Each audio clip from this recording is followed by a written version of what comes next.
Welcome to Candlewick Library. I'm Cheryl. Today I'm doing the Bookish Elements Tag.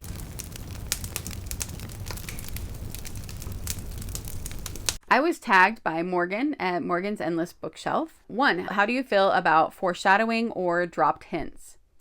I like them. I think it's fun to try to figure out. If it's a mystery or something, I like if you can try to figure it out. I don't like it if they make it too easy. If it's too obvious of a foreshadow or a dropped hint. You know how if you're watching a movie or a TV show and somebody leaves the room or something and then it zooms in on the forgotten item and then you know that that thing is going to play into the story later. It's almost like, okay, that was too much. Maybe if you show them next to this thing that's supposed to be done and then they leave, hopefully you'll have picked up on that. So I don't like it when it's super obvious, but I do like some foreshadowing, some dropped hints, enough that you can play around a little bit with trying to guess what the ending is going to be. Bookmarks, what do you use? Well, I have kind of a bookmark problem. I have a bookmark mug. These are all the bookmarks that aren't in use right now. I collect bookmarks all the time. I get a new one almost every year for my little book group that I do with my mom. And before, when it was a book club, I did it then as well. When I travel places, I get bookmarks. When I go to bookstores, I try to get cute bookmarks. I like them as kind of a souvenir of something. When I pick up a book to read, I love going through all of my bookmarks and picking out the perfect bookmark for that book. Sometimes I can't find the perfect one and then it makes me sad. But I love being able to find one that has something to do with that book somehow. That's such a nerdy thing, but I do enjoy that. How do you feel about bending the corner down? I don't like doing that. I used to do it. Most of my life, I dog-eared pages, and this bookmark thing is really very new. It's probably in the last 10 to 15 years.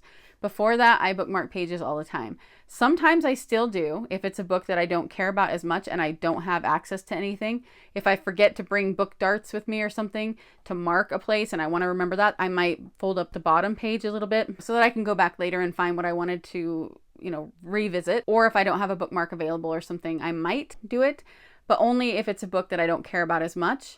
And I really try not to. I don't know why it started bothering me, but it did. Forgotten bookmarks. Have you ever found something strange in a book? Yes, I'm going to go get it. Just recently, I talked about reading A Connecticut Yankee in King Arthur's Court by Mark Twain. I got this book from a used bookstore here in Utah, and when I opened it, there were 2 things inside of it. So I just left them in the book. One is a little bookmark. This looks like something from the 80s. Oh, it says on the back, copyright 1981. So apparently this is from the 1980s, little bookmark, to and from, but it doesn't have anything written on it. It's just there. But also in there was this train ticket. So this says Union and Central Pacific Railroad Line, F.H. Goodman, one continuous immigrant passage from Promontory to station canceled. There is a date on the back, but I can't read it because it's kind of messed up. But it says Brigham City, Utah, Golden Spike National Historic Site on the back. There is a historic site for the Golden Spike, and they have a train there, and I believe you can get on it. I don't know if you can ride it anywhere. We visited it once, but it was just sitting there. And so I'm guessing this is either just a ticket to go see the train, or maybe they do let you go on rides or something. I'm not sure. But at some point, this person must have gone up there to that and stuck it in this book. So that was fun to find. Inscriptions and annotations. How do you feel about writing in a book? I write in books all the time. If I have a book that is a really special edition, one that is a very fancy special edition, I'm not going to write in it.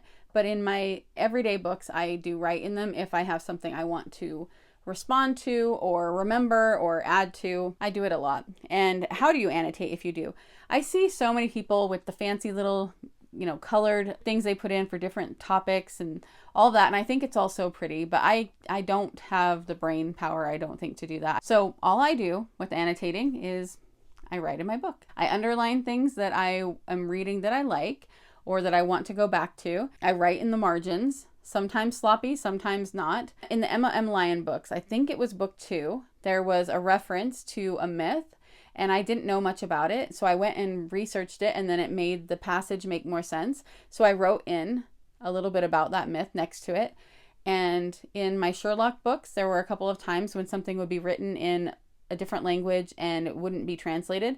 So I would go look it up and then I wrote the translation there so that the next time I read, I have all that information available. But usually it's just me responding to what I've read and underlining. I do try to use a pen that matches the book in some way. Introductions and footnotes. Do you read them or avoid? Okay, so the introductions I will read in some books. It really depends on the book. If I start to read it and I can tell it's going to give away stuff, I don't read it. I never read them in classics because they always spoil the story. At least that's been my experience. It feels like they always give away the whole story in the introduction. And so I never read it. And sometimes when I'm done reading, I'll go back and visit it. Sometimes I don't. So introductions, it really depends on what kind of an introduction it is and what kind of book. And then with footnotes, what I will tend to do is if it's a book with a lot of footnotes, then I will go back and kind of look at the whole chapter's worth of footnotes before I start the chapter so that I can tell if they are footnotes that give more information or if they're just sources. And if they're just sources, then I won't use them unless I need to. But if there's more information given, I want to know that right in the moment. So I will go back and forth. Since I read a lot of nonfiction, I encounter this a lot. And what I will tend to do is leave a bookmark back at the footnotes spot for that chapter I'm on. And then that way I can flip back and forth easier. There are some books where you're designed to read the footnotes, like in the Myrtle Hardcastle series. So those are really fun, but those ones are kind of meant to. If it is on the same page and I don't have to flip anywhere, then I will always look down and read it as well. Accessories. Do you use bookish accessories like a clip-on reading light? I have, but not usually. Book sleeves. I have book sleeves and I use them when I remember to. I like them, but sometimes I forget. Annotation materials, bookstand, etc. Not really. I guess my annotation materials are pens, so and book darts. So sometimes I won't underline and write while I'm reading. Some books I do that. But if it's a fiction book, unless it's something like the translation that I want to put in right then, I will usually just put a book dart if it's something I want to underline later. And then at the end of my reading, I'll go back and underline them and then put them into my reading journal. Sometimes I don't even underline them. I just go back and then write them in my reading journal, the quotes. Art and illustrations. How do cover art and illustrations affect your reading experience? They enrich it. I love a good cover, like many of us do. I won't pass up a book because of a bad cover, but if I have a pretty book that is really appealing to me, I really enjoy that. And illustrations in books, I mean, unless they're ugly, most illustrations to me really add to it, and I love having illustrations in books. Obviously, not a deal breaker if they don't, but it is something I enjoy. I will say that when it's a memoir, when it's a nonfiction book about somebody and it does not have pictures in it, I hate that. I want to be able to see the people. So if I can't, then I have to end up going and looking them up, which, you know, it's not that big of a deal. But I love it when books have pictures of the people in it. Format. Which format of books do you prefer? Hardback, paperback, audio, or digital? I prefer paperback. Hardback is a close second. I don't dislike hardback. I just find that a paperback is a lot of times easier to read, especially the really good floppy ones that you open up and they just flop open to a page. I love that. If it's between like one of those paperbacks that's really, really tightly bound and you have to crack the spine like crazy to read it, to have it open enough to really read it, then I would prefer a hardback because they tend to be floppier. So I guess I like books that open easily, whether that's a paperback or a hardback, but then paperbacks seem to usually be easier to carry around, and I just tend to like those better. After that, it would be audio. I don't always have an audiobook going. I tend to read an audiobook every once in a while. Digital, I never read. That would be my ranking of those. Do you do different things for different situations?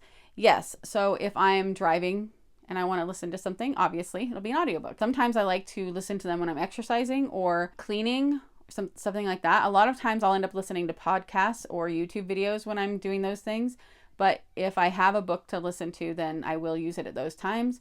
And then the rest of the time it's paperback or hardback. All right, so that's all of the questions. I don't remember who has done this one already. I'm so behind on tag videos that I think that most of them I'm going to say this for a while, which is if you have not done this yet and you want to, consider yourself tagged, because I don't want to keep tagging people who've done it and I just don't remember who has and hasn't. Do it if you'd like to, and let me know if you do.